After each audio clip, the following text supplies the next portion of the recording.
നമസ്കാരം. എല്ലാ ശ്രോതാക്കൾക്കും ഹെൽത്ത് ആൻഡ് വെൽനസിൻ്റെ പുതിയൊരു അധ്യായത്തിലേക്ക് സ്വാഗതം. ഞാൻ doctor Deepu Sukumar, we care skin clinic and pile centre കാട്ടാക്കടയിലെ പ്രോക്ടോളജിസ്റ്റായി വർക്ക് ചെയ്യുന്നു. കഴിഞ്ഞ അധ്യായങ്ങളിൽ നമ്മൾ ഫിസ്റ്റുല എന്ന രോഗത്തിൻ്റെ കാരണങ്ങൾ, ലക്ഷണങ്ങൾ, സങ്കീർണതകൾ തുടങ്ങിയവയെ പറ്റിയാണ് സംസാരിച്ചത്. ഈ അധ്യായത്തിൽ അതിൻ്റെ ചികിത്സയെപ്പറ്റി നമുക്ക് വിശദീകരിക്കാം. ആദ്യമേ തന്നെ പറയട്ടെ, ഫിസ്റ്റുല എന്നത് മരുന്ന് കൊണ്ട് മാറുന്ന ഒരു രോഗമല്ല. ഉള്ളിലേക്ക് മരുന്ന് കഴിച്ചതോ ലേപനങ്ങൾ പുരട്ടിയത് കൊണ്ടോ മാത്രം മാറുന്ന ഒരു രോഗമല്ല ഈ പറയുന്ന ഫിസ്റ്റുല. കഴിഞ്ഞ അധ്യായത്തിൽ നമ്മൾ പറഞ്ഞതുപോലെ ഒരു നാളം വഴി, അതായത് ഒരു ട്യൂബ് പോലെയാണ് ഈ പറയുന്ന ഫിസ്റ്റുല. ഇതിൻ്റെ ഒരറ്റം മലദ്വാരത്തിന് ഉള്ളിലായും മറ്റൊന്ന് വെളിയിലായുമാണ് കാണുന്നത്. മലദ്വാരത്തിൻ്റെ ഉള്ളിൽ നിന്നും ദ്രാവക രൂപത്തിലുള്ള മലം ഈ ട്യൂബിനുള്ളിലേക്ക് പ്രവേശിക്കുന്നതിനാൽ എപ്പോഴും രോഗാണു സംക്രമണം ഉണ്ടാകുന്നതിനാൽ ഒരിക്കലും ഇത് മരുന്നുകൊണ്ട് മാറുകയില്ല. അതുപോലെ തന്നെ പുറമേ എന്തെങ്കിലും ക്രീമോ ലേപനങ്ങളോ ഉപയോഗിച്ചാലും ഇത്തരം രോഗങ്ങൾ, അതായത് ഫിസ്റ്റുല എന്ന് പറയുന്ന രോഗം മാറി കാണുന്നില്ല. ഇനി ഇതിൻ്റെ ചികിത്സ എന്താണ് എന്നുള്ളത് നമുക്ക് നോക്കാം. ചികിത്സ എന്നത് പ്രധാനമായും ആയുർവേദ രീതിയിലുള്ള ചികിത്സയായിട്ടും മോഡേൺ മെഡിസിൻ അഥവാ അലോപ്പതി ശാസ്ത്രത്തിലെ സർജറിയുമാണ് പ്രധാനമായും ഫിസ്റ്റുല എന്ന രോഗത്തിന് ചികിത്സയായി സാധാരണ രീതിയിൽ അനുവർത്തിക്കുന്നത്. ആദ്യം സർജറിയിലൂടെ എങ്ങനെയാണ് ഫിസ്റ്റുല എന്ന രോഗം പരിഹരിക്കുന്നത് എന്ന് നോക്കാം. സർജറി പ്രധാനമായും 2 തരമായിട്ടാണ് വർഗീകരിച്ചിരിക്കുന്നത്. അതിൽ ഒന്നാമത്തത് സ്പിഞ്ചർ കട്ടിംഗ് സർജറി എന്നും മറ്റൊന്ന് സ്പിഞ്ചർ സേവിങ് സർജറി എന്നും 2ആയി തന്നെ തിരിക്കാം.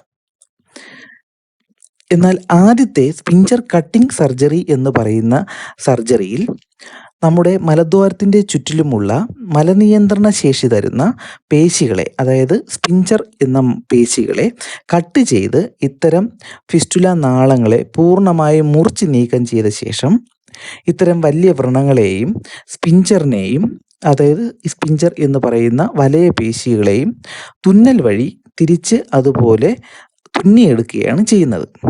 എന്നാൽ ഇത്തരം തുന്നലിലൂടെ ഈ ഇലാസ്തിക പേശികളുടെ ഇലാസ്തിക സ്വഭാവം ഏറെക്കുറെ നഷ്ടമാവുകയും മലനിയന്ത്രണ ശേഷി തകരാറിന് പലപ്പോഴും ഇത്തരം സർജറി വഴിവെക്കുന്നതായിട്ടാണ് അനുഭവങ്ങളിൽ കാണുന്നത്.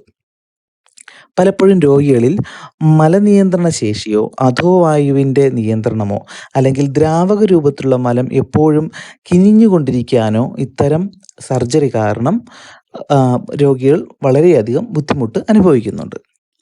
അടുത്ത തരത്തിലുള്ള സർജറിയാണ് സ്പിഞ്ചർ സേവിങ് സർജറി അഥവാ സ്പിഞ്ചർ സേവിങ് പ്രൊസീജിയറുകൾ എന്ന് പറയുന്ന ചികിത്സ. ഇതിൽ മലനിയന്ത്രണ ശേഷി തരുന്ന നമ്മൾ നേരത്തെ പറഞ്ഞ സ്പിഞ്ചർ എന്ന് പറയുന്ന വലയ ഇലാസ്തിക പേശികളെ കട്ട് ചെയ്യുന്നില്ല. കട്ട് ചെയ്ത് കഴിഞ്ഞാൽ അവ മലനിയന്ത്രണ ശേഷി തകരാറുണ്ടാക്കും എന്നുള്ളതിനാൽ ഇവയെ സംരക്ഷിച്ചുകൊണ്ടാണ് ഇത്തരം ചികിത്സ ചെയ്യുന്നത്. ഇത്തരം ചികിത്സയിൽ ഫിസ്റ്റുലയുടെ മലദ്വാരത്തിന് ഉള്ളിലുള്ള ദ്വാരത്തിൻ്റെ ഭാഗം ഏതെങ്കിലും പ്രത്യേക രീതിയിൽ അടയ്ക്കുകയും ഈ ഫിസ്റ്റുലയുടെ നാളത്തിനെ ലേസർ ചികിത്സ ഉപയോഗിച്ചുകൊണ്ടോ വാഫ്റ്റ് എന്ന് പറയുന്ന ചികിത്സ ഉപയോഗിച്ചുകൊണ്ടോ ഈ ഫിസ്റ്റുല നാളത്തെ കരിക്കുകയോ അല്ലെങ്കിൽ ശുദ്ധീകരിക്കുകയോ അല്ലെങ്കിൽ ഫിസ്റ്റുല നാളത്തിനെ ഫൈബ്രിൻ ഗ്ലൂ എന്ന് പറയുന്ന പ്രത്യേക തരത്തിലുള്ള പശ കൊണ്ട് അടയ്ക്കുകയാണ് ചെയ്യുന്നത്. ഇത്തരം ചികിത്സയിൽ മലനിയന്ത്രണ ശേഷി തകരാർ കാണുന്നില്ലെങ്കിലും ചികിത്സാ ചിലവും രോഗത്തിൻ്റെ ആവർത്തന സാധ്യത വളരെ കൂടുതലുമായിട്ടാണ് കാണുന്നത്. ഇനി നമുക്ക് ആ ഫിസ്റ്റുല എന്ന് പറയുന്ന രോഗത്തിൻ്റെ ആയുർവേദ ചികിത്സയെക്കുറിച്ച് എന്താണെന്ന് പരിശോധിക്കാം. പ്രധാനമായും ഫിസ്റ്റുലയ്ക്കുള്ള ആയുർവേദ ചികിത്സ എന്ന് പറയുന്നത് ക്ഷാരസൂത്ര ചികിത്സയാണ്.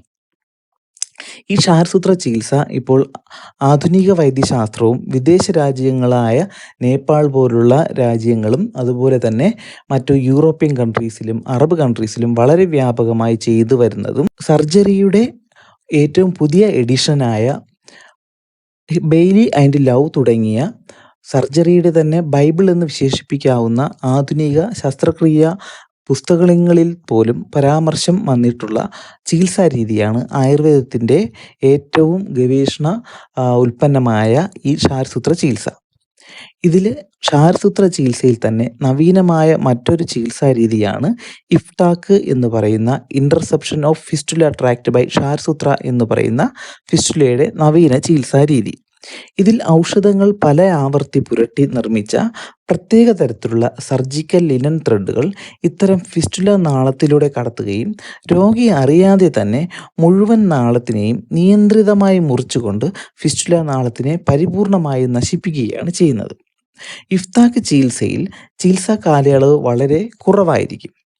അതുപോലെ തന്നെ ഫിസ്റ്റുല കാലയളവിൽ രോഗികൾക്ക് സ്വന്തം ജോലിയിൽ തുടരാനാകും എന്നതും ആശുപത്രിവാസം, വലിയ വ്രണങ്ങൾ, വലിയ വേദന എന്നിവ ഉണ്ടാകുന്നില്ല എന്നതും ഈ രോഗത്തിന് ഒരിക്കൽ ക്ഷാരസൂത്ര ചികിത്സ ചെയ്താൽ വീണ്ടും ആവർത്തിക്കുന്നില്ല എന്നുള്ള അതും വേരോടുകൂടി തന്നെ രോഗത്തെ ശമിപ്പിക്കാൻ കഴിവുള്ളതുമായ ചികിത്സയായിട്ടാണ് ക്ഷാരസൂത്ര ചികിത്സ ഇപ്പോൾ പരിഗണിക്കപ്പെടുന്നത്. മലനിയന്ത്രണ ശേഷിക്ക് അല്പം പോലും തകരാർ ഉണ്ടാകുന്നില്ല എന്നത് ഈ ആയുർവേദ ചികിത്സയുടെ ഒരു മേന്മയായി നമുക്ക് ചൂണ്ടിക്കാണിക്കാൻ കഴിയും.